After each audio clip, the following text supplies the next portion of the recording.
Wali Kota Palembang Ratu Dewa mengatakan jika pengentasan permasalahan sampah yang mencapai 1.200 ton per hari akan dioptimalkan dengan memperbanyak bank sampah di tiap kelurahan, serta memanfaatkan pembangunan pengelolaan sampah menjadi energi listrik.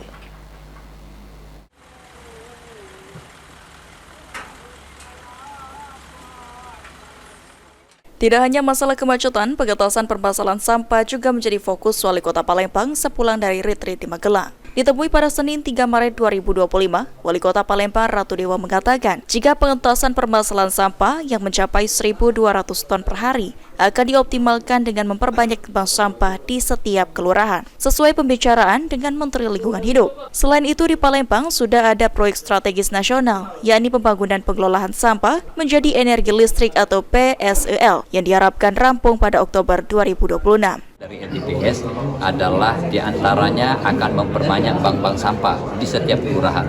Kami juga sudah bicara dengan Menteri Lingkungan nanti kaitan dengan bagaimana cara kita mengatasi masalah ini, persampahan. Walaupun kita sudah ada proyek strategis nasional kemarin, masalah instalator. Sekali lagi dalam waktu dekat kami akan segera, bahkan kemarin sudah kami tinjau, ada percepatan terhadap pengangkutan sampah. Ditambahkan Ratu Dewa, pengentasan permasalahan sampah memerlukan percepatan. Oleh sebab itu, 3 hal perlu diperkuat, baik secara sumber daya manusia, sarana dan prasarana, serta ketersediaan anggaran. Sandi Pratama, PAL TV.